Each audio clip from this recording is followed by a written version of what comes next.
నమస్కారం SRTV news కి స్వాగతం. హెడ్లైన్స్ చూద్దాం.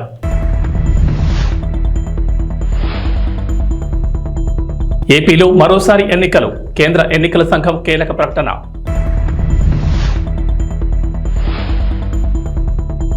విద్యార్థులకు మంత్రి నారా లోకేష్ గుడ్ న్యూస్, రాష్ట్రంలో విద్యా కానుక పథకాన్ని అమలు చేసి తీరుతామని వెల్లడి.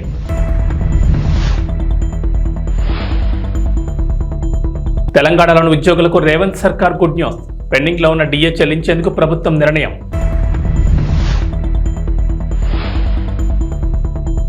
ఆల్మట్టి తుంగభద్ర నుంచి మరింత వరద, ఈ నెలాఖరుకు శ్రీశైలం జలాశయం నిండే అవకాశం. ఆంధ్రప్రదేశ్ లో మరోసారి ఎన్నికల సందడి మొదలు కాబోతోంది. ఈ మేరకు కేంద్ర ఎన్నికల సంఘం కీలక ప్రకటన చేసింది. కృష్ణా, గుంటూరు, తూర్పు, పశ్చిమ గోదావరి జిల్లాల పట్టభద్రులు, ఉత్తరాంధ్ర ఉపాధ్యాయ నియోజకవర్గాల ఓటర్ల జాబితా సిద్ధం చేయాలని సూచించింది. రాష్ట్ర ప్రధాన ఎన్నికల అధికారి వివేక్ యాదవ్ ప్రకటన విడుదల చేశారు. ఈ మేరకు ఓటర్ల జాబితాలో పేర్ల నమోదుకు సెప్టెంబర్ 30న నోటీసులు ఇవ్వనున్నారు. నవంబర్ 6 వరకు దరఖాస్తులు స్వీకరిస్తారు. ఆ తర్వాత నవంబర్ 23న ముసాయిదా జాబితా ప్రచురిస్తారు. ఆ తర్వాత నవంబర్ 9 వరకు క్లెయిములు, అభ్యంతరాలు స్వీకరిస్తారు. నవంబర్ 30న ఎమ్మెల్సీ ఎన్నికలకు సంబంధించిన ఓటర్ల తుది జాబితా ప్రచురిస్తారు. వచ్చే ఏడాది మార్చి 29తో కృష్ణా, గుంటూరు, తూర్పు, పశ్చిమ గోదావరి జిల్లాల పట్టభద్రుల నియోజకవర్గాలు, ఉత్తరాంధ్ర ఉపాధ్యాయ నియోజకవర్గ ఎమ్మెల్సీల పదవీకాలం ముగియనుంది. అలాగే నెల 29న తూర్పు, పశ్చిమ గోదావరి ఉపాధ్యాయ నియోజకవర్గ ఓటర్ల నమోదుకు నోటీస్ జారీ చేస్తారు. సెప్టెంబర్ 3 వరకు దరఖాస్తులు స్వీకరించి నవంబర్ 6న తుది జాబితా ప్రచురిస్తారని అధికారులు తెలిపారు. ఈ ఏడాది నవంబర్ 1వ తేదీ నాటికి ఎవరైతే పట్టభద్రులు ఉంటారో వాళ్ళంతా ఓటు హక్కు కోసం దరఖాస్తు చేసుకోవచ్చని, ఆధార్ నమోదు చేయడం అనేది ఓటర్ ఇష్టమని క్లారిటీ ఇచ్చారు. మార్చిలో ఈ ఎన్నికలు జరిగే అవకాశం ఉంది. 2024 డిసెంబర్ 30 నాటికి తుది ఓటర్ల జాబితా రూపొందిస్తామని ఎన్నికల సంఘం తెలిపింది. ఎమ్మెల్సీలు కేఎస్ లక్ష్మణరావు, పాకలపాటి రఘువర్మ, ఇళ్ల వెంకటేశ్వరరావు పదవీకాలం 2025 మార్చి 29తో పూర్తవుతుందని తెలిపారు. ఆంధ్రప్రదేశ్లో విద్యార్థులకు మంత్రి నారా లోకేష్ శుభవార్త చెప్పారు. రాష్ట్రంలో విద్యా కానుక పథకాన్ని అమలు చేసి తీరుతామని, ఈ విషయంలో ఎలాంటి సందేహాలు అవసరం లేదని క్లారిటీ ఇచ్చారు. విద్యా కానుకపై శాసనమండలిలో సభ్యుల ప్రశ్నలకు సమాధానమిచ్చారు. విద్యార్థులకు విద్యా కానుక కింద ఇచ్చిన బోట్ల సైజుల్లో తేడాలుంటే అదే స్కూల్, మండల స్థాయిలో ఏర్పాటు చేసిన కేంద్రాల్లో మార్చుకునే వెసులుబాటు కూడా కల్పిస్తామన్నారు. గత ప్రభుత్వం విద్యా కానుకలో విద్యార్థులకు అందజేసిన బ్యాగులు నాణ్యత లోపం కారణంగా చెరిగిపోయాయని, తమ ప్రభుత్వం బ్యాగుల నాణ్యతపై ఫోకస్ పెడుతుందన్నారు. మంత్రి లోకేష్ తల్లికి వందనం కార్యక్రమంపైన స్పష్టత ఇచ్చారు. ఇప్పటికే ఈ పథకంపై ప్రభుత్వం తరఫున ప్రకటన చేశామని, అయినా కొందరు దుష్ప్రచారం చేయడం సరికాదన్నారు. అలాంటి వారిపై చర్యలు తీసుకుంటామన్నారు. ఈ పథకం అమలుకు సంబంధించి విధి విధానాలు రూపొందిస్తున్నామని తెలిపారు. తాము ఎన్నికల సమయంలో చెప్పినట్లుగానే సూపర్ 6 హామీలను అమలు చేస్తామన్నారు. గత ప్రభుత్వం ఇచ్చిన ట్యాబ్ల పంపిణీపై ఫిర్యాదులు వచ్చాయని, ఈ అంశంపై ఏం చేయాలని చర్చించే నిర్ణయం తీసుకుంటామన్నారు. యువతకి ఉద్యోగ ఉపాధి అవకాశాలు కల్పిస్తామన్నారు. ఉద్యోగాలు భర్తీ చేస్తామన్నారు. మరోవైపు గత ప్రభుత్వం బైజూస్ సంస్థతో కుదుర్చున్న ఒప్పందంపైన పరిశీలన చేస్తున్నామన్నారు మంత్రి. ఇలా గత ప్రభుత్వ నిర్ణయాలపై సమీక్ష చేస్తామని, ఒకవేళ వాటి వల్ల ప్రయోజనం ఉంటుందని భావిస్తే యథావిధిగా అమలు చేస్తామని తెలిపారు. నేను వేరే ఫామ్లో మీ దగ్గరకు వస్తాను. చాలా స్పష్టంగా తల్లికి వందనం గైడ్ లైన్స్ ఫామ్ చేస్తున్నాం, త్వరలోనే పెడతాం, ఇస్తామని చెప్తే కొన్ని పత్రికలు అది వక్రీకరించి ఇవ్వట్లేదని చెప్తున్నారు. ఇది చాలా చాలా అన్యాయం అధ్యక్ష. అది వేరే ఫామ్లో అది తీసుకొస్తా. ఎందుకంటే వాస్తవాలు ప్రజలు చెప్పాల్సిన బాధ్యత మీడియా పైన కూడా ఉంటుంది. కానీ అది వక్రీకరించి బయట పెడతాం, చాలా చాలా బాధాకరం. బాబు సూపర్ 6 హామీలకి మేము కట్టుబడి ఉన్నాం. తప్పనిసరిగా అది అమలు చేసే బాధ్యత ఎన్డీఏ ప్రభుత్వం తీసుకుంటుందని ఈ సభాముఖంగా గౌరవ సభ్యులందరికీ తెలుస్తున్నాం. తెలంగాణలోని ఉద్యోగులకు రేవంత్ రెడ్డి సర్కార్ గుడ్ న్యూస్ వినిపించింది. పెండింగ్ లో ఉన్న డిఏ చెల్లించేందుకు ప్రభుత్వం ముహూర్తం పెట్టింది. ఆగస్టు 15 తర్వాత ఉద్యోగులకు డిఏ ప్రకటించనున్నట్లు ఉపాధ్యాయ సమస్యలపై సంఘాలతో చర్చించిన అనంతరం సీఎం సలహాదారు వేం నరేందర్ రెడ్డి వెల్లడించారు. శుక్రవారం ఉపాధ్యాయ సంఘాలతో వేం నరేందర్ రెడ్డి చర్చలు జరిపారు. రైతు రుణమాఫీ పూర్తయిన వెంటనే ఆగస్టు 15 తర్వాత ఉపాధ్యాయ ఉద్యోగులందరికీ బకాయి ఉన్న డిఏ ప్రకటించనున్నట్లు వెల్లడించారు. అయితే 1, 2 అనేది మాత్రం సీఎం రేవంత్ రెడ్డి నిర్ణయిస్తారని తెలిపారు. యూఎస్పీసీ జాక్టో ఆధ్వర్యంలో ప్రొఫెసర్ కోదండరాం ద్వారా సీఎం రేవంత్ రెడ్డి అపాయింట్మెంట్ కోరగా ముందుగా వేం నరేందర్ రెడ్డితో చర్చించాలని సూచించినట్లు సమాచారం. సీఎం సూచనతో ఈరోజు యూఎస్పీసీ, జాక్టో, టీటీజేఏసీ తదితర ఉపాధ్యాయ సంఘాల ప్రతినిధులతో వేం నరేందర్ రెడ్డి చర్చలు జరిపారు. బదిలీలు, పదోన్నతులు సజావుగా నిర్వహించినందుకు ప్రభుత్వాన్ని సంఘాల నాయకులు ముందుగా అభినందనలు తెలిపారు.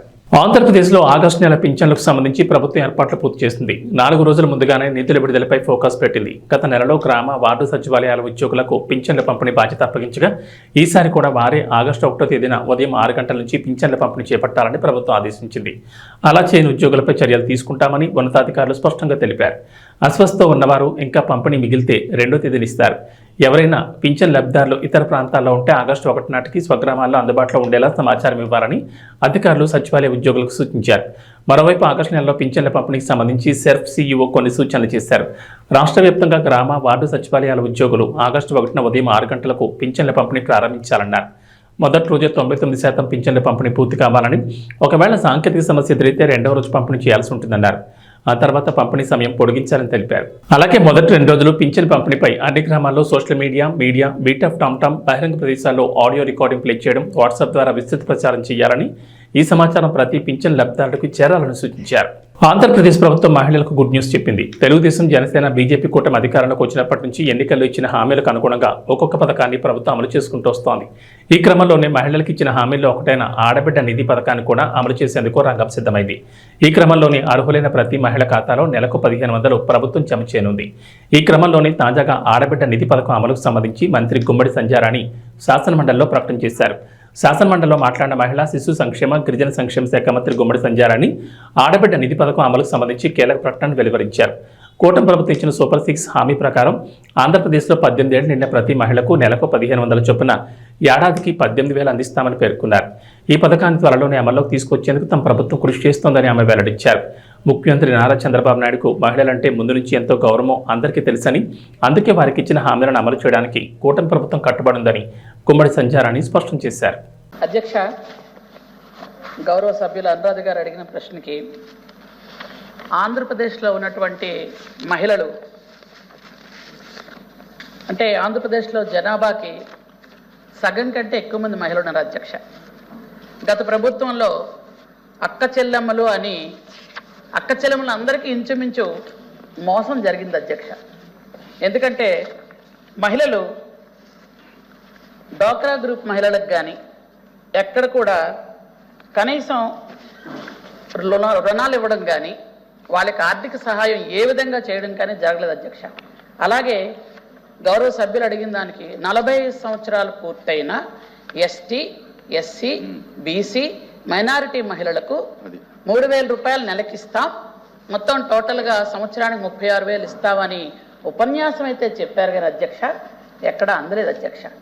ఎందుకనంటే ఆ తరువాత ఒక సంవత్సరం ఇవ్వకుండా ఇంకొక సంవత్సరం మాత్రం 18,500 రూపాయలు మాత్రం ఒక 2 సంవత్సరాలు, అది కొంతమందికి 45 సంవత్సరాలు పూర్తయిన అందరికీ కాదు అధ్యక్ష, కొంతమందికి అందించారు. అలా అందించడం వల్ల చాలామంది మహిళలు అది చాలా బాధపడడం కూడా జరిగింది అధ్యక్ష.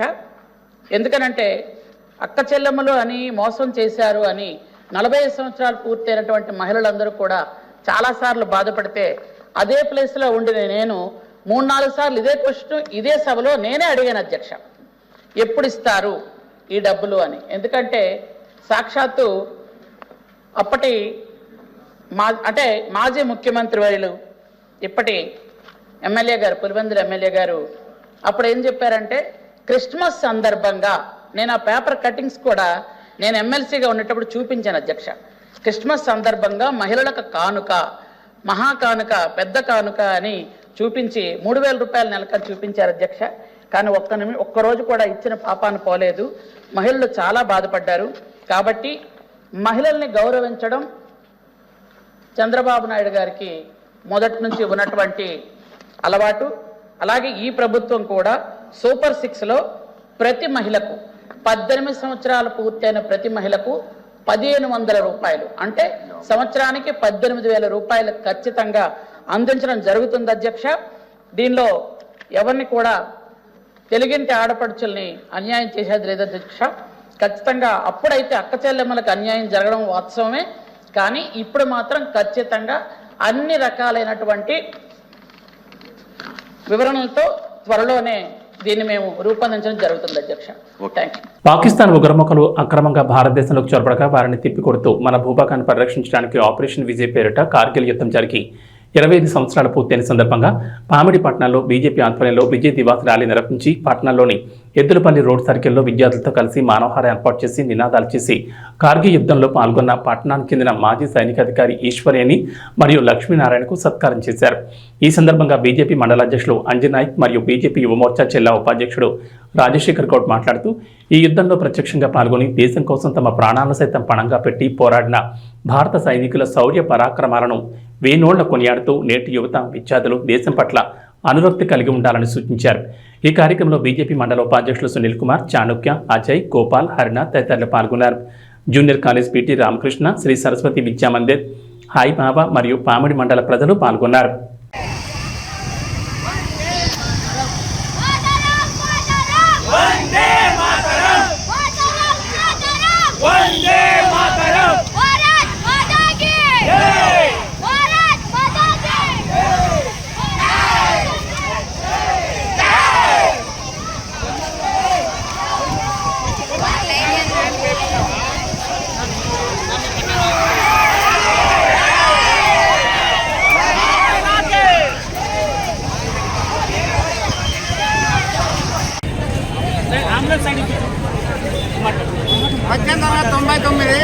జూన్ నెలలో మంది ఆపరేషన్ విజయ్ స్టార్ట్ అయింది.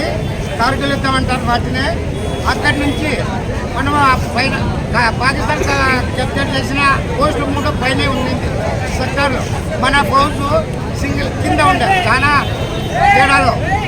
అట్టి పరిస్థితుల్లో ఎన్నో అక్షర్లు జవాన్లు త్యాగ ఫలితంగా మనం 26/99 జూలై 26న మళ్ళీ మన సెక్టార్ను మనం క్యాప్చర్ చేసుకుంటాం. అది ఆ సందర్భంగా అదే కార్గిల్ యుద్ధం అంటే అదే కార్గిల్ విజయం కూడా. విజయ్ దివాస్ అని నేను పేరు పెట్టాను. తుంగభద్ర జలాశయం మంత్రాలయంలో ఉధృతంగా ప్రవహిస్తోంది. టీబీ డ్యాం నుంచి గేట్లు ఎత్తివేయడంతో తుంగభద్ర నది కళకళలాడుతోంది. శ్రీ రాఘవేంద్ర స్వామి వారిని దర్శించుకునేందుకు వచ్చే భక్తాదులకు అప్రమత్తంగా ఉండాలని అధికారులు ఎప్పటికప్పుడు సూచిస్తున్నారు. తుంగభద్ర నది జలాశయంలో చెత్తాచెదారంతో పాటు ముసాళ్లు కూడా రావడం జరిగిందని అధికారులు తెలిపారు. తుంగభద్ర నదికి నీరు రావడంతో నది ఒడ్డున ఉండే చిన్నకారు రైతులు సంతోషం వ్యక్తం చేస్తున్నారు.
మద్యం ప్రియులకు మరోసారి బ్యాడ్ న్యూస్ వినిపించారు హైదరాబాద్ పోలీసులు. ఆషాఢ మాసాన్ని పురస్కరించుకుని హైదరాబాద్ నగరంలో బోనాల వేడుకలు అంగరంగ వైభవంగా జరుగుతున్నాయి. అయితే చివరి ఆదివారం రోజున నగరంలో మహంకాళి బోనాల సంబరం కన్నుల పండుగ జరగనుంది. అత్యంత వైభవంగా జరగనున్న ఈ బోనాల వేడుకల్లో ఎలాంటి అవకతవకలు జరగకుండా పోలీసులు ముందస్తు చర్యలు తీసుకుంటున్నారు. ఈ క్రమంలోనే మద్యం షాపును మూసేయాలని పోలీసులు నిర్ణయించారు. ఈ మేరకు హైదరాబాద్ సిపి కొత్తకోట శ్రీనివాసరెడ్డి కీలక ప్రకటన చేశారు. మహంకాళి బోనాల పండుగను దృష్టిలో ఉంచుకుని హైదరాబాద్ అంతటా నాన్ ప్రొపరేటరీ క్లబ్లు, స్టార్ హోటళ్లు, రెస్టారెంట్లతో సహా అన్ని వైన్ షాపులు జూలై 28న మూసివేయాలని సిపి కొత్తకోట శ్రీనివాసరెడ్డి ఆదేశించారు. జూలై 28 ఉదయం 6 గంటల నుంచి 2 రోజుల పాటు వైన్ షాపులతో పాటు బార్లు, కళ్ల దుకాణాలు కూడా మూసివేయాలని ఆదేశించారు. సౌత్ ఈస్ట్ జోన్లో చంద్రాయణగుట్ట, బండ్లగూడ ప్రాంతాల్లో ఆదివారం ఉదయం 6 గంటల నుంచి జూలై 29 ఉదయం 6 గంటల వరకు మద్యం దుకాణాలు బంద్ ఉండనున్నాయి. ఇక సౌత్యంలో చార్మినార్, కమాటిపుర, హుస్సేని ఆలం, ఫలక్నుమా, మొగల్పుర, చత్రనాక, షాలిబండ, మీర్చౌక్ ప్రాంతాల్లో జూలై 8 ఉదయం 6 గంటల నుంచి 2 రోజుల పాటు మద్యం దుకాణాలు బంద్ ఉంటాయని సిపి కొత్తకోట శ్రీనివాసరెడ్డి పేర్కొన్నారు. ప్యారిస్ ఒలింపిక్స్ 2024 అట్టహాసంగా ప్రారంభమయ్యాయి. తొలిసారి స్టేడియంలో కాకుండా ప్యారిస్ నగరంలో సెనా నదిపై ఈ వేడుకలు నిర్వహించారు. కళ్ళు జిగేల్మనే విద్యుత్ దగదగాలు, విన్యాసాలను, సాంస్కృతిక కార్యక్రమాలు చూపర్లను ఆకట్టుకున్నాయి. 6 కిలోమీటర్ల మేర 85 పడవలపై ఈ పరేడ్ జరిగింది. సుమారు 205 దేశాలకు చెందిన 6,800 మంది అథ్లెట్లు ఇందులో పాల్గొన్నారు. సుమారు 3.20 లక్షల మంది ప్రేక్షకులు ఈ వేడుకలను ప్రత్యక్షంగా చూశారు. పివి సింధు, శరత్ కమల్లో భారత పథకదారులుగా వ్యవహరించారు. ప్యారిస్ 2024 ఒలింపిక్స్కు అధికారికంగా తెరలేచింది. ఒలింపిక్ చరిత్రలో తొలిసారి నదిలో జరిగిన ఈ సంబరాలు చూపర్లను ఆకట్టుకున్నాయి. గతానికి భిన్నంగా చరిత్రలో ఎన్నడూ లేని రీతిలో ప్యారిస్ ఒలింపిక్స్ ఆరంభ వేడుకలు అంబరాన్ని తాకాయి. చారిత్రక సీన్ నది ఒడ్డున తమ దేశ ఘనమైన వారసత్వాన్ని ప్రపంచాన్ని చాటి చెబుతూ ఫ్రాన్స్ ప్రారంభ వేడుకలను అదిరిపోయే రీతిలో నిర్వహించింది. గతంలో ఎప్పుడైనా ప్రారంభ వేడుకలు స్టేడియంలో జరిగేవి, కానీ పాత పద్ధతికి స్వస్తి పలుకుతూ సేన్ నదిపై వేడుకలను ఘనంగా నిర్వహించింది ఫ్రాన్స్. విశ్వ క్రీడల చరిత్రలో లిఖించదగ్గ సంబరాలు నిర్వహించింది. దసరా, హాయ్ నాన్న చిత్రాలతో వరుసగా బ్లాక్ బస్టర్ కొట్టి జోరు మీదున్నారు నాని. ఇదే ఊపులో సరిపోదా శనివారం చిత్రాన్ని చేసి రిలీజ్ చేయబోతున్నారు. ఈ సినిమా ఆగస్టు 29న ప్రేక్షకుల ముందుకు రాబోతోంది. అయితే తాజాగా నాని గురించి ఓ న్యూస్ సోషల్ మీడియాలో వైరల్ అవుతోంది. ఆయన రైటర్గా మారారని, హిట్ 3 కోసం నానియే స్టోరీ లైన్ ఇచ్చారంటూ టాక్ వినిపిస్తోంది. దీన్నే డైరెక్టర్ శైలేష్ కోరను డెవలప్ చేసి స్క్రిప్ట్ సిద్ధం చేయబోతున్నట్లుగా వార్తలు వస్తున్నాయి. క్రైమ్ థ్రిల్లర్ చిత్రాల్లో హిట్ సిరీస్కి మంచి ఆదరణ లభించింది. హిట్ ఫస్ట్ పార్ట్లో విశ్వక్షణ్ హీరోగా నటించగా రెండో భాగంలో అడవిశేష్ లీడ్ రోల్లో నటించారు. ఈ 2 చిత్రాలు బాక్సాఫీస్ దగ్గర బాగానే ఆడాయి. ఇక హిట్ 3లో నాని హీరోగా నటిస్తున్న సంగతి తెలిసిందే. పార్ట్ 2 క్లైమాక్స్లోనే నాని కేమియో చేశారు. దీని కొనసాగింపుగా పార్ట్ 3లో అర్జున్ సర్కార్ పాత్రలో నాని నటించనున్నారు. అయితే ఈ సినిమాలో రానా విలన్ పాత్ర పోషిస్తున్నట్లు సమాచారం. అలానే కేజీఎఫ్ ఫేమ్ శ్రీనిధి శెట్టి ఇందులో హీరోయిన్గా యాక్ట్ చేస్తున్నట్లు తెలుస్తోంది. అంతేకాకుండా ఈ సెప్టెంబర్లో హిట్ 3 షూటింగ్ కూడా మొదలయ్యే అవకాశం ఉందట. సినిమాను వచ్చే ఏడాది సమ్మర్కి రిలీజ్ చేస్తారంట. కృష్ణా, గోదావరి పరివాహక ప్రాంతాల్లో ఎగువన భారీ వర్షాలు కురుస్తుండటంతో వరద ఉధృతి కొనసాగుతోంది. కృష్ణా బేసిన్లో ఎగువన కర్ణాటకలోని ఆలమట్టి, తుంగభద్ర నుంచి నీటి విడుదల పెరగడంతో ఈ నెలాఖరుకు శ్రీశైలం జలాశయం నిండే అవకాశాలు కనిపిస్తున్నాయి. శుక్రవారం రాత్రికి 2.27 లక్షల క్యూసెక్కులుగా ఉన్న ప్రవాహం శని, ఆదివారంలో మరింత పెరిగే అవకాశం ఉంది. భారీ వర్షాలతో ఆల్మట్టి జలాశయానికి ప్రవాహం పెరగడంతో శుక్రవారం సాయంత్రం నుంచి 3 లక్షల క్యూసెక్కుల నీటిని దిగువకు విడుదల చేస్తున్నారు. అటు తుంగభద్ర నుంచి దాదాపు 1,00,000 క్యూసెక్కులను కిందకి వదులుతున్నారు. అటు భద్రాచలం వద్ద గోదావరి వరద తగ్గి మళ్లీ పెరుగుతోంది. శుక్రవారం రాత్రి 48.2 అడుగులు చేరుకోవడంతో రెండో ప్రమాద హెచ్చరికను జారీ చేశారు. ఇంద్రావతి నుంచి వస్తున్న వరద కారణంగా పెరిగినట్లు అధికారులు తెలిపారు. లోతట్టు ప్రాంత వాసులను అప్రమత్తం చేశారు. నీటి మట్టం పెరిగితే బాధితులను పునరావాస కేంద్రాలకు తరలించనున్నారు. ఏబీ బులెటిన్ విశేషాలు. నమస్కారం.